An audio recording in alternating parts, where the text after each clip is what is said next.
Nouveau rendez-vous de votre émission Débat 100% Bénin. Mesdames, Messieurs, bienvenue. Une soixantaine de députés acquis à la cause du chef d'État béninois Patrice Talon est résolument engagé à l'accompagner contre vents et marées. Depuis l'historique rejet du projet de loi portant révision de la Constitution, ce n'est que secret de polichinelle que Patrice Talon dispose d'une majorité à la limite confortable à l'Assemblée nationale. Le bloc de la majorité parlementaire, BMP, qui chaque jour se consolide. Et comme pour resserrer davantage les liens, un comité de pilotage du 10 bloc a été porté sur les fonds baptismaux. Un bureau de 22 membres avec à sa tête 5 membres ayant tous rang de président. Installation d'un comité de pilotage du BMP, bloc de la majorité parlementaire, une aubaine ou un piège pour l'institution parlementaire. Tel est, mesdames, messieurs, le thème au menu de votre émission Débat du jour. Dans un instant, la parole aux invités. Mais avant, la revue de presse.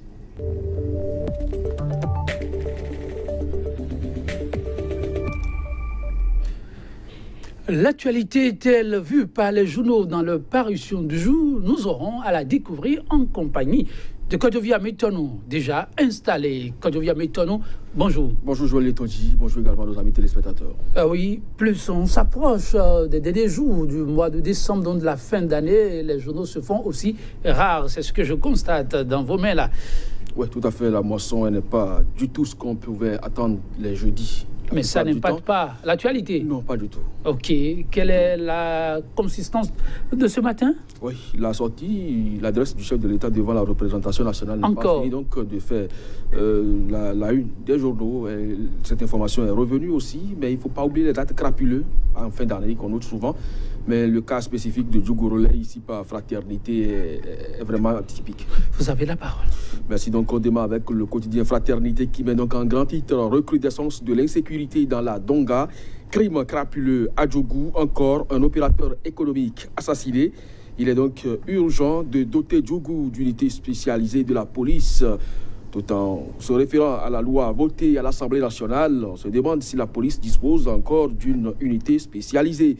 De toutes les façons, le quotidien La Dépêche parle d'autres choses, engagement et détermination du chef de l'État dans la lutte contre la corruption au Bénin. Talon peut-il mener ce combat sans état d'âme, s'interroge le journal. Et puis, composition du comité de pilotage du BMP.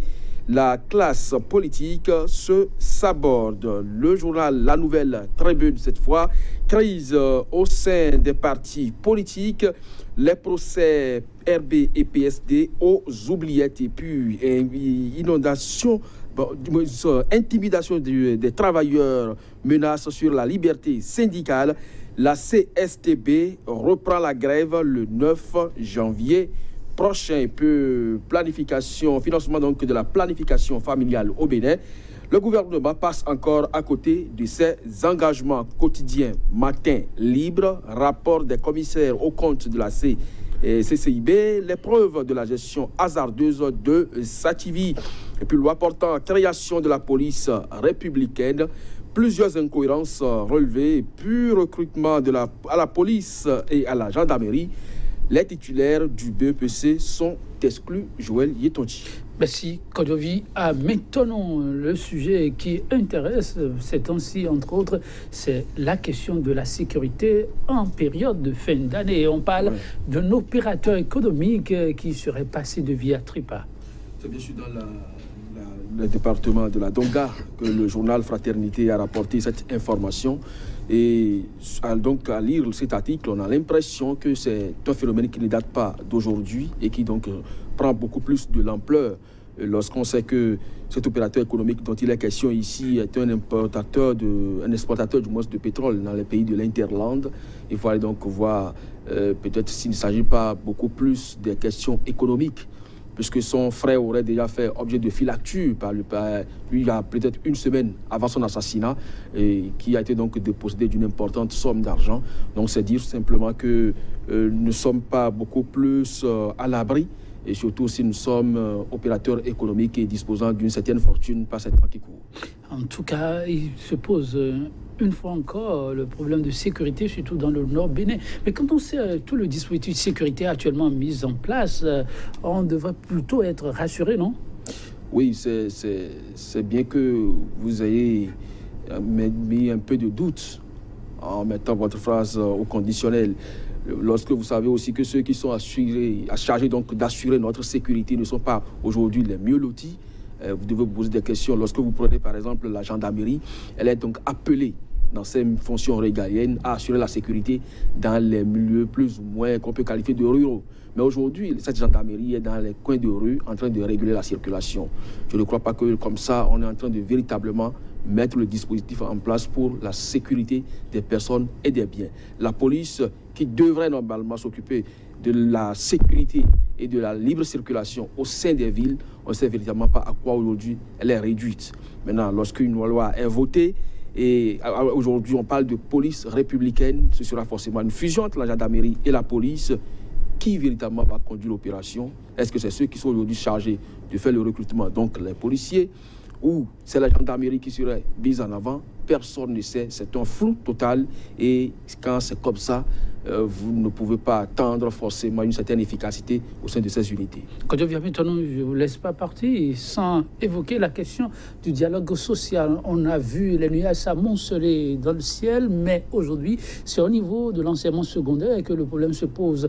Les enseignants laissaient le ministre Capomarion prononcer son allocution avant de vider les lieux. Ils pensent qu'il ne peut pas poursuivre le dialogue dans ces conditions. Le gouvernement a de plus en plus du pain sur la planche, apparemment. Oui, mais quand ça s'annonce également au niveau de la CSTB qui reprend donc déjà le 9 de janvier prochain son mouvement de débrayage, et qu'au niveau du secteur de l'enseignement, ça se précise de cette façon-là, il y a véritablement problème. Mais de toutes les façons, certains canards ont rapporté que le ministre a laissé quand même une certaine marge à ses travailleurs pour qu'ils puissent quand même enclencher d'une manière ou d'une autre le pourparler, pour que véritablement au niveau du secteur de l'enseignement, on n'assiste pas à de perturbations. C'est vrai que la grève déjà annoncée au niveau de la CSTB, ça perturbe toute l'administration publique.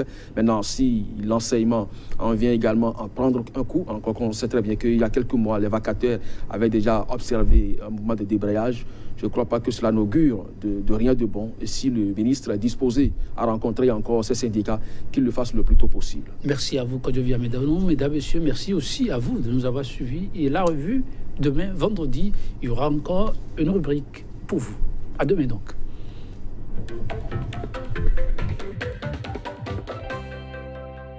Nouveau rendez-vous de votre émission Débat 100% Bénin. Mesdames, Messieurs, bienvenue.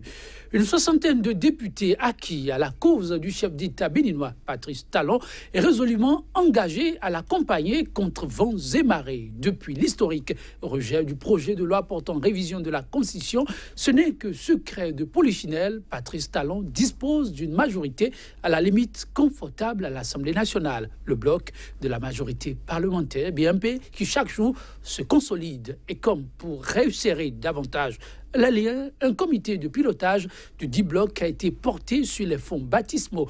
Un bureau de 22 membres avec à sa tête 5 membres ayant tous rang de président. Installation de comité de pilotage du BMP, bloc de la majorité parlementaire, une aubaine ou un piège pour l'institution parlementaire. Tel est, mesdames, messieurs, le thème au menu de votre émission Débat du jour. 2 hommes de médias pour apprécier la portée de l'initiative. Fortuné Assogba, journaliste, il est le directeur de publication et promoteur du quotidien béninois d'information Nouvelle Mutation. Fortuné Assogba, bonjour. Bonjour Joël. Avec vous sur ce plateau, comme vous le constatez, Marcel Zoumeno, journaliste, il est le rédacteur en chef du quotidien béninois d'information La Nouvelle Tribune. Marcel Zoumeno, bonjour. Bonjour Joël et bonjour téléspectateurs de Sika TV. C'est un plaisir de vous recevoir ce matin. Vous avez un regard aussi très attentif sur ce qui se passe au Parlement, au lieu de la politique, comme j'aime le dire.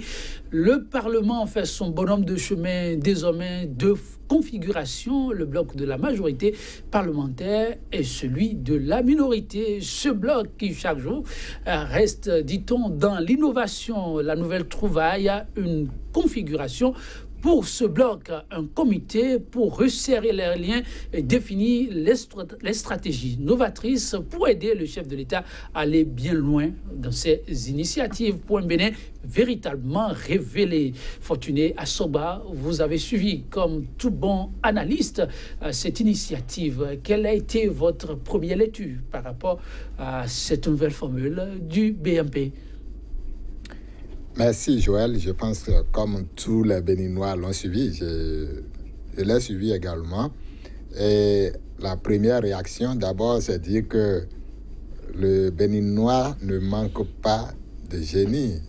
Nous avons toujours cette habitude d'innover, qu'il soit dans le bon sens ou dans le mauvais sens. Et nous sommes en face d'une situation qu'on peut prendre des deux côtés.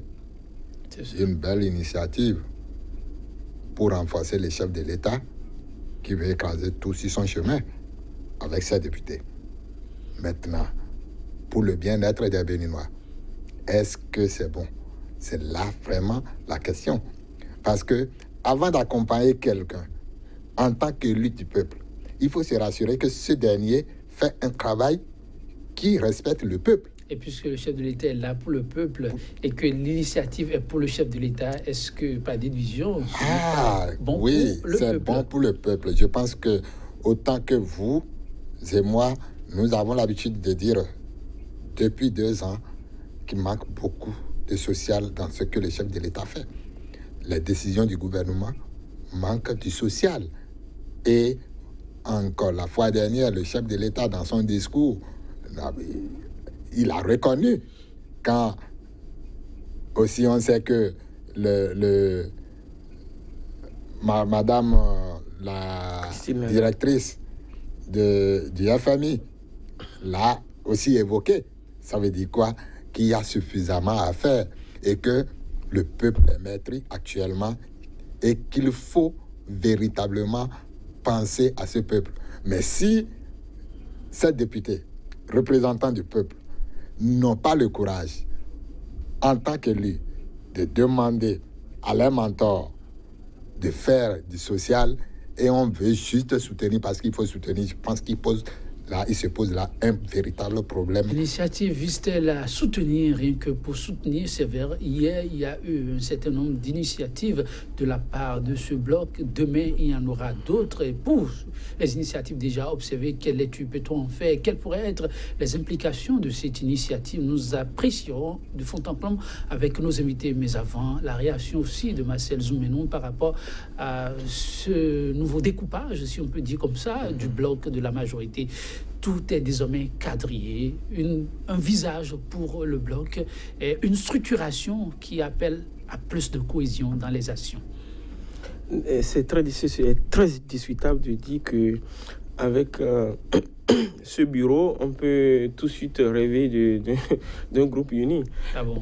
Oui, c'est vrai que depuis qu'on a constaté que le chef d'État a fidélisé un certain nombre, parce que je voudrais faire rappel ici que c'est à la veille, non, au lendemain de l'échec du projet de révision que le chef d'État a décidé de constituer une majorité constituée des députés qui ont voté oui pour son projet.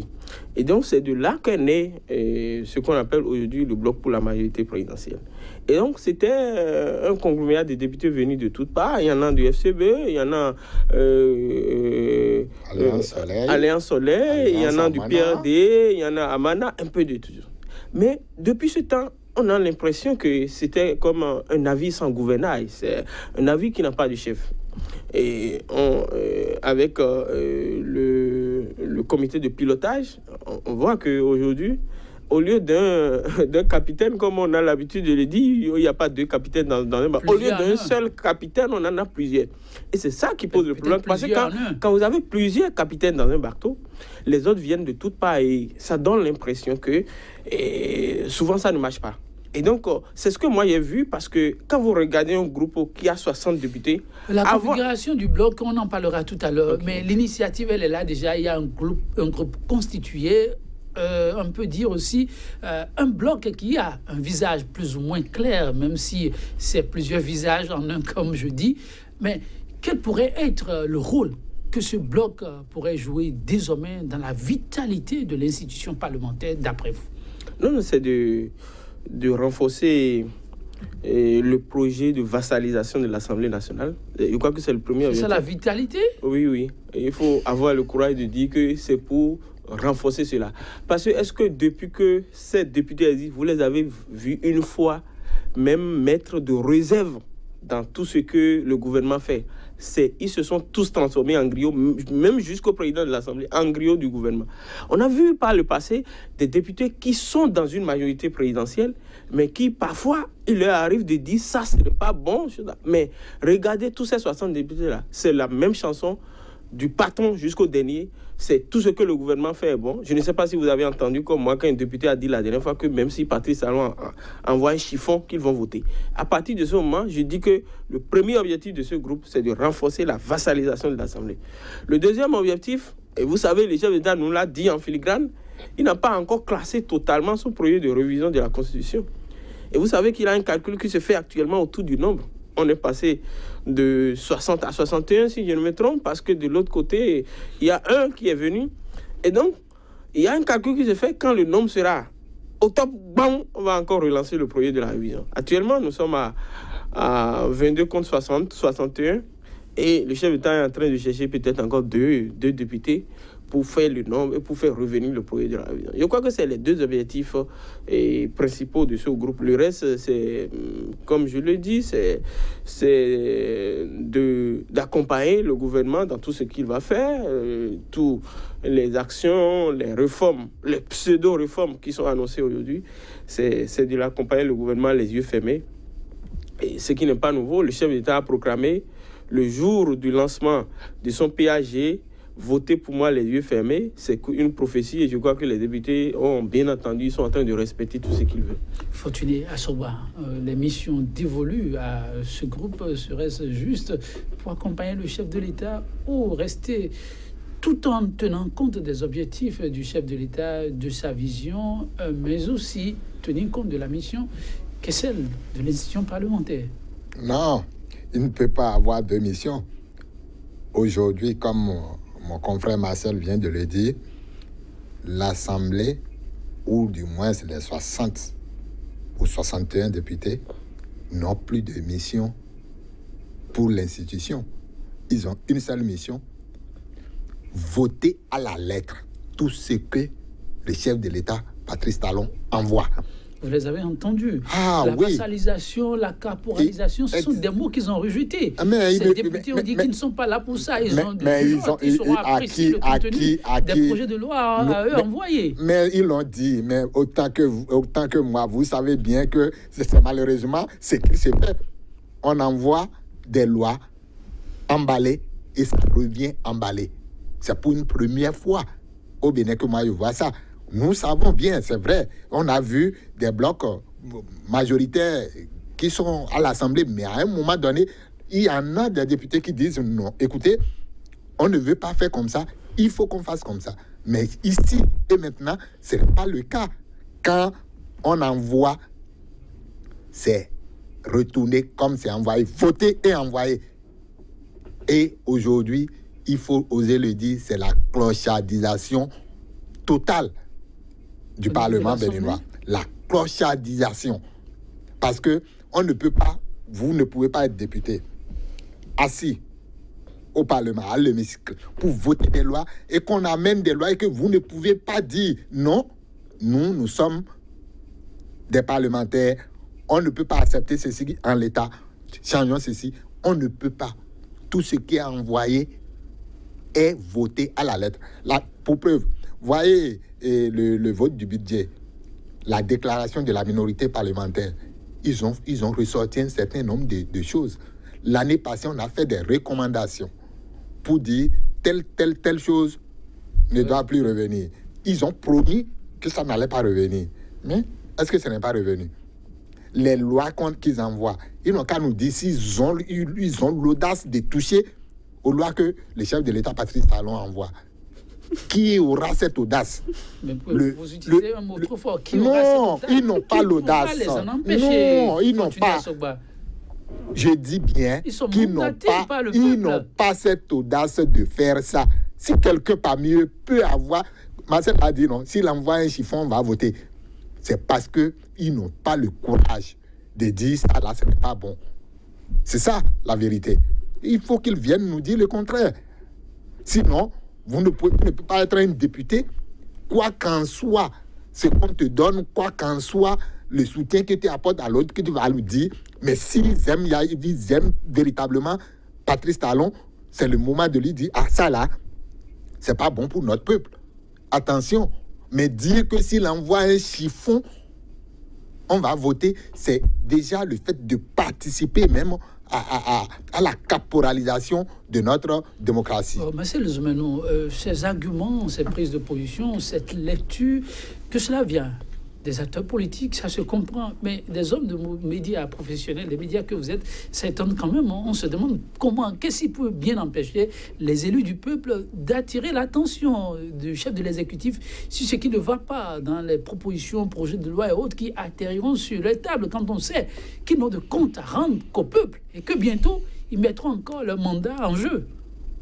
Oui, ben, je crois, chers confrères, que vous savez que en notre qualité de journaliste, nous ne faisons que analyser ce que nous voyons. Oh, c'est vrai. Et je ne sais pas si depuis que ce bloc, les députés de ce bloc sont là, vous les avez vus, vous avez vu un seul parmi prendre une position qui est contraire à celui qui vient de la présidente de la République, qui vient du chef d'État, ou bien même mettre des réserves par rapport à quelque chose qui est dit. Si vous le dites comme ça, je dis qu'il y a quand même déjà une situation atténuante. Quand il s'agit d'apprécier le test de loi relatif à la police républicaine, on a entendu quand même Arifari Bako dire bon, le recrutement ne peut être fait que par la fonction publique. C'est vrai qu'il y a une suspension qui est intervenue en même temps. Et quand il a fini de dire ça, il a fait quoi, lui?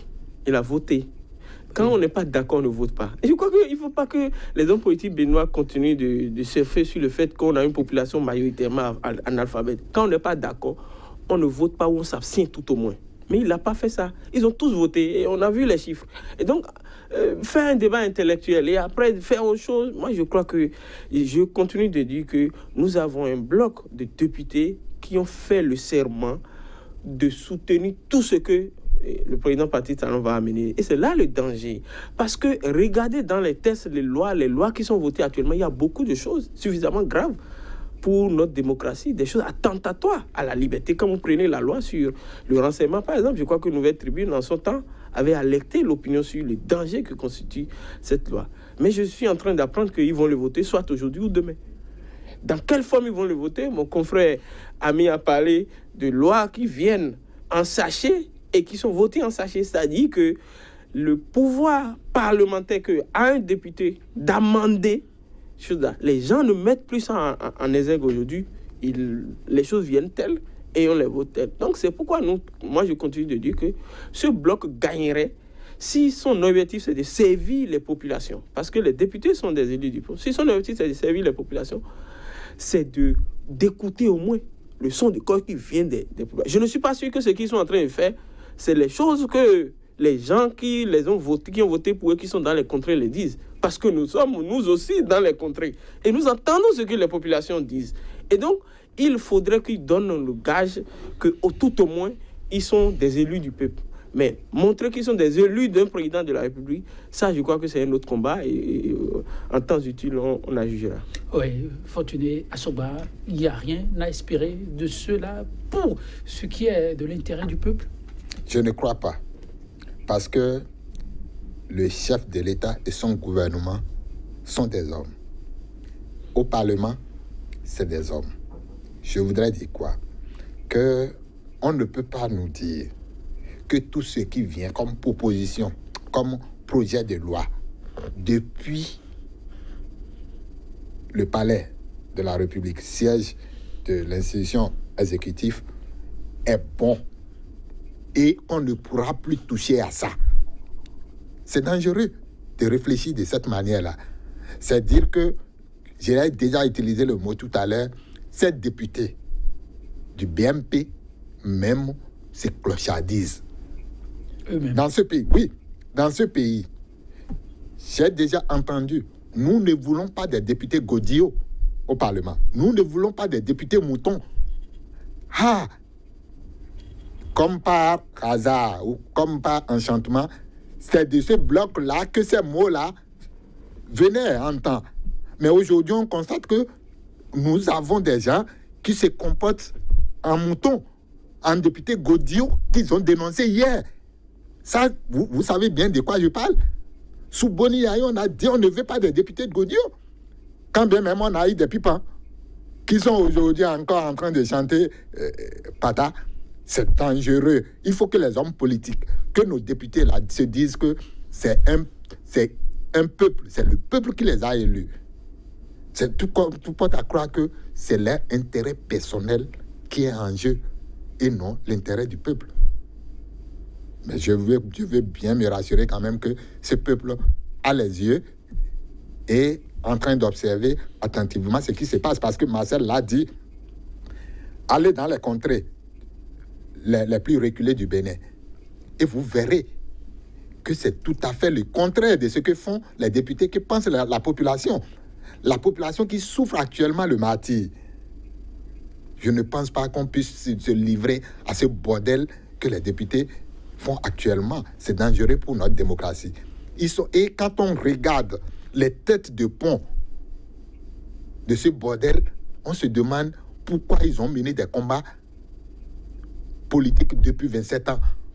Oui, pourquoi ont-ils mené des combats politiques depuis 27 ans? Eux, ils clament, c'est pour l'enracinement de la démocratie. Ils en ont à la tête de ce comité de pilotage Bruno Amoussou, Adrien Ouedi, Kola Oleidi, Mathurin Kofinago et Robert Bian. Les 5 qui devront donner les orientations suffisantes pour le bureau de 22 membres et accompagner le reste des députés. Marcel Zoumenou, quand on prend les têtes de pont de ce comité, qu'est-ce que cela vous inspire? Ça suscite beaucoup de réactions. Oui, tout à fait. La première réaction que j'ai commencé par dire tout à l'heure, c'est que j'ai noté que pour un groupe de 60 députés, on a choisi 22 chefs. Ça fait environ 40% du groupe.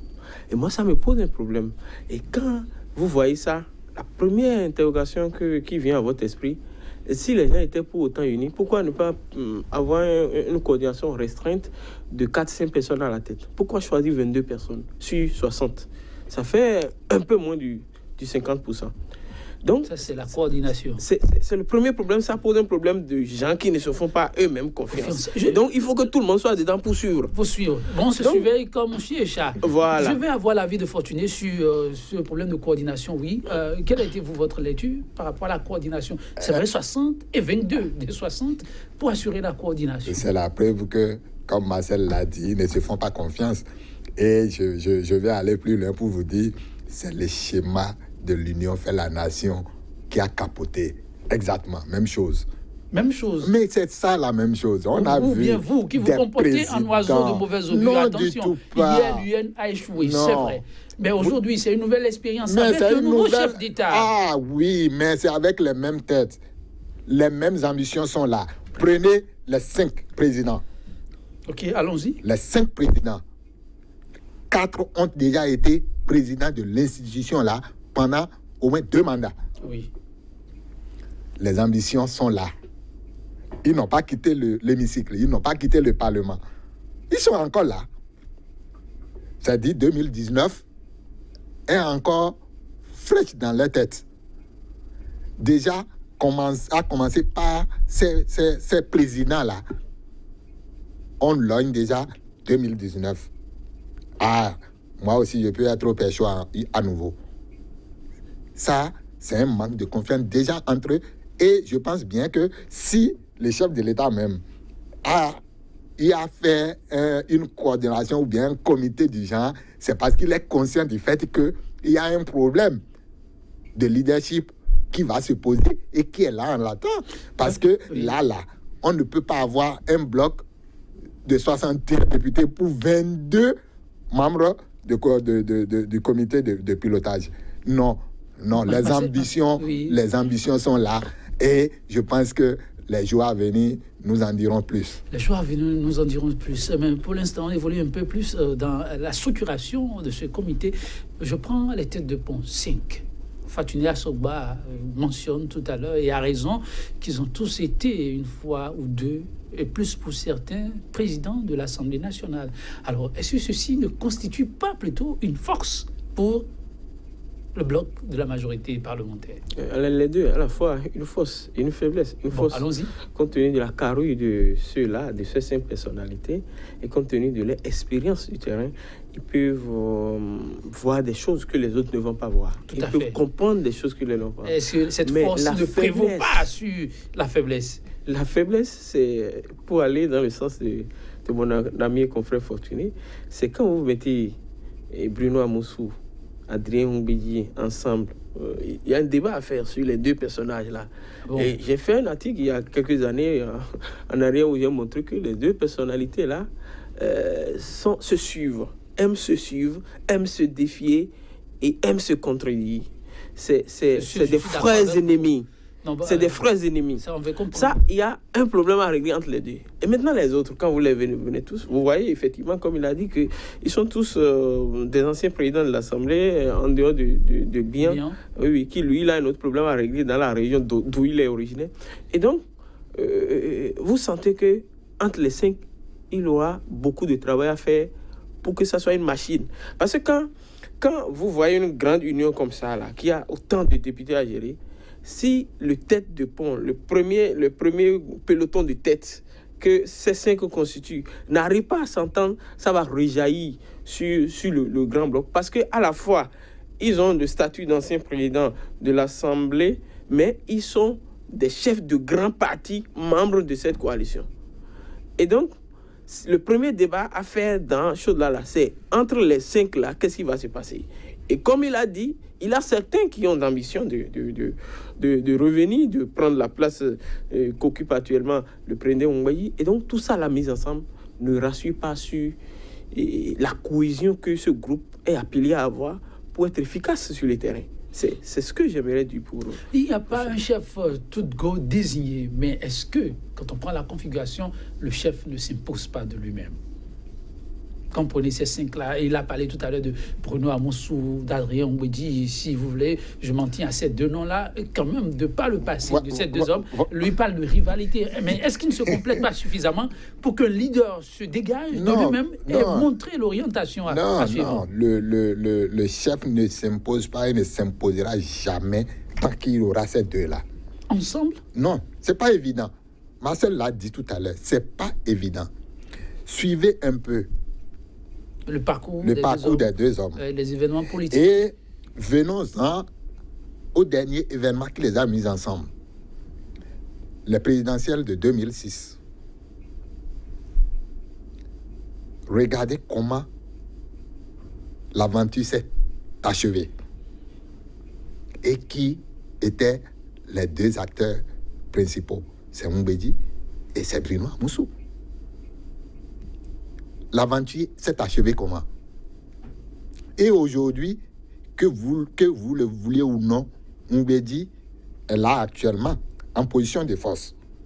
C'est pourquoi vous pensez que le chef peut s'imposer de façon naturelle? Non. Mais Oumbédi est là en position de force. Et comme moi, j'ai pris l'habitude de le dire, Oumbédi se venge déjà des Béninois. Pourquoi dans leur ensemble, Oumbédi se venge des Béninois dans leur ensemble. Pendant plusieurs mandatures pour la magistrature suprême, ce monsieur n'a pu briguer la magistrature suprême. On l'a refusé, on l'a rejeté. Jusqu'à un passé récent. Il dit d'accord. Maintenant, je me retire. J'amène quelqu'un. Et les Béninois disent encore, je rejette ou bien nous rejetons ce dernier que tu as amené. Ah bon, le peuple même a choisi quelqu'un. C'est ça, hein? Oui. Il dit, je vais rallier à ce dernier. Mais tout ce qu'il veut faire, qu'il soit bon ou mauvais, je suis derrière lui. Et il le fait exactement comme il a pensé. Mais vous pensez que Oumbédi a digéré comment l'aventure s'est terminée avec Union fait la Nation en 2006? 2011, pardon. En 2011, vous pensez que Oumbédi a fini de digérer? On va faire la paix déjà. Ah il faut oui. calmer de la paix pour avancer. On peut, si cela n'a pas été fait, oui, vous les voyez comme ça ensemble? Oui, on a fumé le calumet de la paix, dites-vous. Mais ça ne change rien en homme. Il a essuyé un échec cuisant du fait de ce groupe-là. Et aujourd'hui, vous pensez qu'ils sont ensemble et que c'est des gaietés de cœur. C'est se tromper, parce que nous sommes des hommes, de penser que c'est des gaietés de cœur, qu'il y a la paix, que c'est le mariage le plus beau. Ces hommes et le citoyen lambda, c'est qu'ils sont des leaders. Et le leader sait prendre de la hauteur, en tout cas à ce qu'il paraît, Mohamed Gandhi. Mais on n'est pas là aujourd'hui, on est dans le réel aussi. Marcel Zoumenou, est-ce que aujourd'hui, ce qui unit ces deux hommes n'est pas plus fort que ce qui les aura divisés pendant toutes ces décennies? Vous parlez de qui, les deux hommes? Les deux grands hommes, Bruno Amoussou, Adrien Mbedji. Non, mais tout ce que nous disons là montre que c'est pas maintenant, ils peuvent s'entendre. Ah non? Oui. Pas maintenant. Vous savez que... Vous savez, l'homme qui est... Non, je vais apporter cette précision que vous savez très bien, mais je veux le rappeler. L'homme qui est là aujourd'hui, autour duquel il y a comme cette fédération, n'a jamais été acteur politique. Il a été tout le temps dans l'ombre. Il les a accompagnés d'une manière ou d'une autre. Et aujourd'hui, il a joué un grand rôle pour que l'homme dont on parle, le président de l'institution parlementaire, soit là où il est. À Bruno Amoussou, d'une manière ou d'une autre, a œuvré aussi pour qu'il soit là. Mais est-ce que ce ne sont pas des données suffisantes? Non, il y a tellement d'éléments qui nous amènent à croire qu'il y a un antagonisme latent qui est là. Je donne un exemple. Lors de la dernière élection présidentielle, nous avons vu la posture qui a été celle de Bruno Amoussou. Il a, dans un premier temps, amené l'union, a dit « Nous soutenons tous les candidats, sauf Lionel Zissou, qui était le candidat de Adrien Mbedji. » Et au second tour, ils ont dit « Le candidat du bloc de la rupture, qui sera au second tour, nous allons le soutenir. » Et je me rappelle ce débat qu'il avait fait une semaine après celui du président Mbedji sur l'OETB, où il disait que il ne pouvait que soutenir Lionel Zissou parce que de l'autre côté, il n'y avait que des commerçants.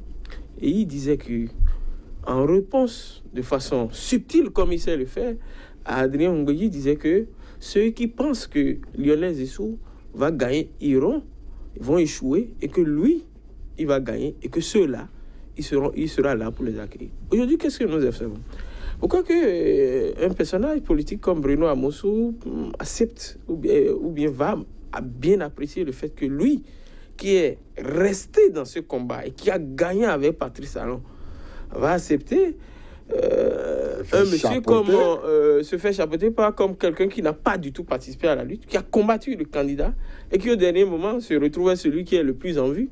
Je crois que voilà, pour lui-même, ça ne va pas trop être apprécié à son niveau. Et donc, c'était des éléments qui nous amènent à dire qu'aujourd'hui, qu'il y a une guerre latente, une guerre froide qui va se jouer entre les deux hommes.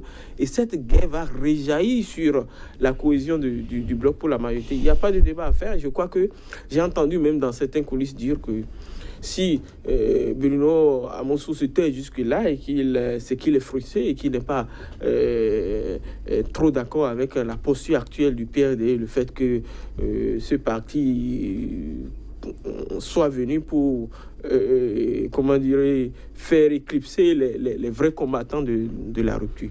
Et donc, moi, contrairement à vous... C'est la question que je pose. Hein. Ouais. Oui, contrairement à vous, j'ai envie de dire que ça ne rassure pas. Le bloc ne rassure pas. Et quand vous voyez, ça on ne le dit pas, je voudrais revenir sur ça rapidement, oui. C'est quand je vois aujourd'hui tous les flèches que le gouvernement et ses proches lancent à l'ancien régime, et quand je vois que dans ce bloc, dans le bureau, je peux compter 7 anciens ministres du président Yahi, j'ai envie de dire que, en vérité, pourquoi les gens se passent le temps à nous ressasser les oreilles avec l'ancien régime a fait ceci de mal? J'ai l'impression que c'est toujours l'ancien régime qui est recyclé. Je dis que je vois dans ce bureau de 22 membres, je vois déjà 7 anciens ministres de Boni Yahi. Et en dehors de ça, je vois des députés comme Okunola, comme dont on connaît les positions qu'ils avaient prises au temps de Yahi. Les directeurs des cabinets ils ont dit que ça c'est du passé, ils ont fini avec... Non, ça ne peut pas être du passé, il faut que les gens assument leur passé aussi. Et il faudrait que les choses soient cohérentes et que les gens soient en cohérence avec ce qu'ils ont fait. Moi, je crois que avec ce bloc, on ne peut pas continuer à critiquer Boni Yahi. C'est les mêmes qui sont là, et c'est toujours les mêmes. Et il faut en tout cas, ainsi va la politique, Marcel Zmenou. Vous aurez supporté longtemps encore les critiques dans ce sens, et peut-être avec beaucoup de virulence dans les prochains jours. Le bureau, vous l'avez dit, composé d'anciens présidents de l'institution parlementaire, mais aussi de têtes fortes de la politique béninoise. Des partis politiques qu'on ne cite plus, le PRD, l'Union fait la nation, même si c'est en difficulté aujourd'hui, le FDU et bien d'autres. Là, on a comme des découpages territoriaux qui ont été occupés. Quand on prend ces 5-là, Adrien Oumbédi, on connaît la localité, Kola Oleudi, Mathurin Nago, Robert Bian, stratégique, dit-on. Et quelle est la lecture que vous faites du découpage retenu pour cette configuration? Merci, vous l'aviez déjà dit. Tout porte à croire que c'est un découpage stratégique du territoire. Pour quelle finalité? Mais pour les législatives prochaines. Vous savez que c'est juste 1 an, encore 12 mois, et on est dans la fièvre des législatives 2019. Donc, comme Marcel l'a dit tout à l'heure, le chef de l'État n'ayant pas encore digéré sa défaite de révision de la Constitution et misant sur des députés Godillot, voudra faire convoyer au Parlement plusieurs wagons de députés. Donc, c'est dans ces soucis que ce travail se fait.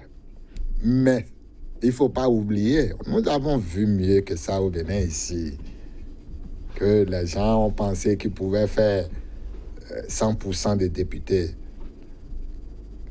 Ils ont travaillé pour, et on voyait même l'exécutif qui était beaucoup plus proche des populations. Mais les Béninois ne sont pas des godillots. On a vu le résultat. Donc vous invitez à la prudence. Il faut qu'ils pensent, qu'ils sachent raison garder véritablement, parce que aujourd'hui, qu'on le veuille ou non, les choses ont changé. Le Béninois lambda s'est lié. Parce qu'on ne peut pas quitter un régime très proche, malgré ses erreurs, malgré ses imperfections, très proche de la population, pour un régime qui regarde ses mandats du haut, et le choix est vite fait. Hein. Vous avez l'impression qu'on regarde les mandats du haut. Mais oui. Bon, encore que, si on se rappelle, l'histoire elle est têtue. L'actuel locataire de la Marina l'a mentionné. Ce ne sont pas les résultats qui font le chef. La réélection du chef n'est pas liée à ces résultats. Donc, les prochaines élections, si vous continuez de regarder dans ce sens, vous allez peut-être vous casser la figure. Non, on ne va pas se casser la figure. C'est une erreur. Une erreur. Une grosse erreur. Parce que quoi? Non, nous ne sommes pas. Non, nous sommes des Béninois. Nous sommes plus qu'acteurs politiques. Parce que nous, tous les jours, voilà, vous ne vivez pas la chose. Nous vivons. Puisque nous analysons, nous sommes là, nous voyons comment ça se ficelle. Et aujourd'hui, vous savez, le chef de l'État, Patrice Talon, alors candidat, n'avait pas imaginé qu'il serait président de la République quand il a fait cette déclaration-là. Et aujourd'hui, ça le rattrape. Vous pensez qu'il a dit... Non, suivez-moi. Et aujourd'hui, vous voyez comment ça se passe. Ces messages-là circulent dans les réseaux sociaux, un peu partout, pour dire quoi? Les Béninois ont compris qu'il voudra, s'il décide de se faire élire, il voudra faire quelque chose. Mais non, on verra. Parce que penser que c'est facile comme ça, garder les grands électeurs, empêcher la compétition qui fait l'affaire, c'est faux. En tout cas, demain, c'est un autre jour, Marcel Zmenou, ce découpage. Non, je crois que les 5, c'est vrai que quand on voit leur nom et leur parcours, c'est de grands noms. Mais si nous tenons compte de la réalité actuelle et de la réalité des dernières élections, ces 5 types sont des types qui sont en difficulté. Et je vais vous le dire. Quand vous prenez le premier tête de pont, le président Adrien Oumbédi, je l'ai dit ici 1 ou 2 fois pendant des débats, que c'est la première fois que son parti a été défié dans ses fiefs traditionnels lors de la dernière élection présidentielle. Les chiffres sont là. En tout cas, moi, je suis de Lomé, je n'ai jamais vu le PRD essuyer des échecs aussi lamentables que ce qu'il a essuyé à Porto-Novo, par exemple. Et donc, il y a un travail à faire pour reconquérir les choses, parce que ceux qui ont voté sont là. Et de plus en plus, j'ai comme l'impression qu'on leur donne les raisons de dire, mais si on n'a pas voté, on a raison. Et donc, il a, au niveau du président Adrien Ngouillet, un travail à faire pour faire chose. Quand vous prenez Idjé Kolarlu, est-ce que vous comprenez pourquoi lui, qui est une tête d'affiche de cette majorité parlementaire, le président de son parti est traqué et est en difficulté et est dans l'opposition? Comment on peut expliquer ce genre de choses? Et donc, quand dans le plateau, si Marcel, je ne t'arrête pas, puisqu'il n'est pas allé au bout de ces idées-là. Quand on sait que ce même président de son parti s'est désisté de son fief afin que lui, il dit que là, on les passe, vous imaginez le temps qu'il est en train de faire à son président en ce moment. Donc, vous voulez dire que la charge qu'on lui confie même aujourd'hui dans son fief, il ne pourra pas non, ce sera très difficile. Avec ce que je dis là, ce sera très difficile. C'est ça, et nous savons, et il le dit, oui. Donc, ça veut dire, ça fait deux. Quand vous regardez bien, il est de la 7e circonscription électorale. Et il est d'une commune qu'on appelle Bembereke, plus précisément de l'arrondissement d'Ina. Et là, il a un problème dans sa maison à régler, c'est une manière de dire. Il y a le problème des débourous. Et vous savez que les classements avaient été faits de telle manière qu'on a dit, bon, Guian, lui, quand il sera élu député, il va laisser le poste à Débourou, qui est un député, qui a été député naturel du milieu. Et lui, une fois devenu député, il a changé de discours. Et la première frustration qu'il doit régler, la première difficulté qu'il aura pour se faire réélire, c'est dans sa propre commune, ça s'appelle Djibril Débourou. Et nous savons également que dans cette circoncision, avec Kalalé, avec Sinandé, les choses ne lui seront pas autant faciles. Donc, c'est des types qui sont en difficulté. Quand je prends qui reste encore, quand je prends Nango, nous savons que Adjavon a fait un raz-de-marée, c'est la zone de Adjavon a fait un raz-de-marée dans le mono. Et lui-même, il a d'abord soutenu Adjavon. Je ne sais pas comment les populations vont réagir cette fois-ci, quand il s'agit des législatives. Nous attendons de voir. Mais j'apprends aussi que s'il arrivait que celui-là aussi avait sa liste, ça pourrait le mettre en difficulté. Et donc, quand vous regardez les 5, c'est des gens qui ont des problèmes. Et donc, quand vous voulez faire un grand combat avec des gens qui sont en difficulté, c'est souvent pas facile. C'est vrai qu'avec le système actuel, ils auront beaucoup de moyens, mais on a vu par le passé des groupes qui ont beaucoup de moyens et qui sont allés sur le terrain et qui ne sont pas forcément ceux qui ont gagné. Et donc, moi, quand j'analyse un peu ce peloton de tête, je me dis que ce ne sera pas du tout facile pour eux. Nous attendons les prochaines élections pour voir, surtout que la politique du gouvernement elle-même n'est pas un élément positif pour eux. La politique du gouvernement actuelle, je ne suis pas sûr que la politique actuelle du gouvernement sera un plus pour eux. La politique actuelle du gouvernement, c'est vrai, les avis sont partagés là-dessus, mais le chef de l'État, depuis le Parlement béninois, lors de son discours sur l'état de la nation, a lancé un message d'espoir, une fois encore, à ses mandats aux populations.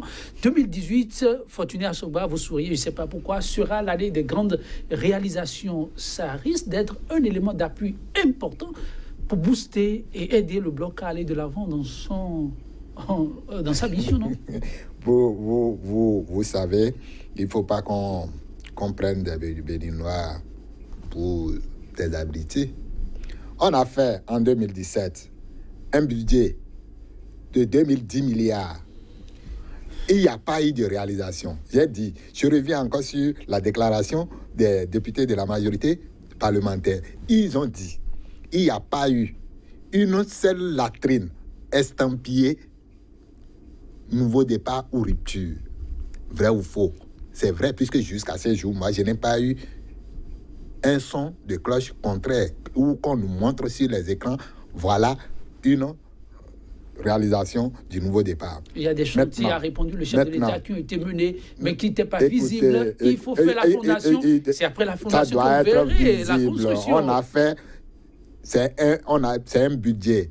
On a dit, on veut réaliser ci, on veut réaliser ça. On a exécuté, nous a-t-on dit, le budget à 92% déjà. Mais il n'y a pas eu une seule latrine. Ça fait 1. Et maintenant, en 2018, ce budget, au lieu de connaître une augmentation, on a constaté une baisse drastique. Et c'est en ce moment où on dit maintenant, il y aura de grands chantiers. Vous ne voyez pas qu'il y a une incohérence? Il y a une incohérence. Pour un budget de 2010 milliards, on n'a pas pu réaliser quelque chose.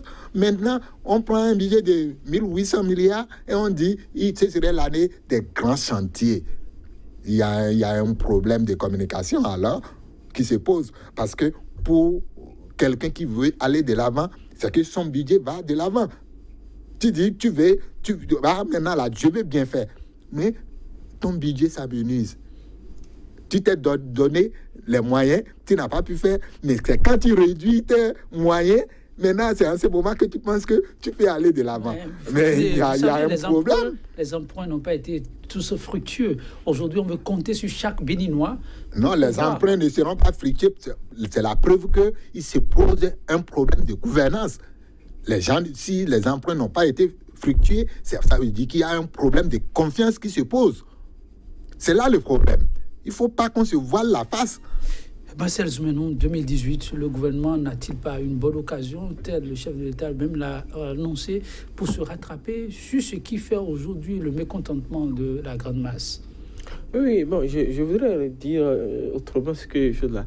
Moi, je n'ai pas compris. Le chef d'État, j'ai lu quelque part, il a dit le budget 2017, ils ont utilisé les moyens, il y a eu beaucoup d'études, de réflexions. En tout cas, on a produit beaucoup de réflexions. Et moi, je me dis, mais produire des réflexions avec autant d'argent, moi, je me pose assez de questions sur quelles sont ces réflexions qui ont été produites, quelles sont les études qui ont été faites, qui nous ont coûté autant. Et maintenant, je me pose la même question que mon ami Fortuné, mais on a fait des réflexions avec 2000, non, après ils ont réduit, ou bien chose là, avec 1900 ou je sais quoi, milliards. Et maintenant, on va construire toute la ville, comme on dit l'année des grands travaux, avec 1800 milliards. Je me pose assez de questions. Ou soit que, peut-être c'est à ça que je me suis résolu enfin, mais peut-être comme c'est un gouvernement qui aime jongler, qui aime tricher, on a peut-être pris l'argent qu'on a mis quelque part, qu'on va ajouter sur celui de cette année pour faire ça. J'attends de voir, mais je me demande, je ne suis pas sûr qu'avec ce montant, on peut faire tout ce qu'on en a, asphaltage à droite, des chantiers à droite et à gauche, encore que là, et ça, je ne trahis aucun secret, dans les projets qui sont annoncés, il y a des projets qui seront financés par une ambassade d'un pays occidental. Marcel Zoumenou, l'avenir du bloc de la majorité, comment l'entrevoyez-vous? Et ça va être en même temps votre conclusion avant qu'on mette un thème à l'émission. Non, je voudrais dire que si ce bloc veut vraiment travailler pour être un bloc influent, et à la veille de l'élection présidentielle, au lendemain de l'élection législative, il faut que le gouvernement les aide en faisant une politique qui se rapproche de la population. Fortuné Asogba. Merci beaucoup. Je pense que pour qu'il soit véritablement efficace et aider le chef de l'État à aller de l'avant, c'est de dire au chef de l'État, ceci n'est pas bon, ça là c'est bon. Merci à vous, Fortuné Asogba. Merci à vous, Marcel Zoumenou. Mesdames, Messieurs, c'est tout pour cette émission. Nous vous donnons rendez-vous demain, mais avant cette citation de l'artiste et écrivain français Jules Renard, je cite, « Rien n'est éternel, pas même la reconnaissance ». Sachons donc mettre le temps à profit afin que demain puisse être un jour merveilleux pour nous. Mesdames, Messieurs, merci d'avoir été une fois encore des nôtres. À demain.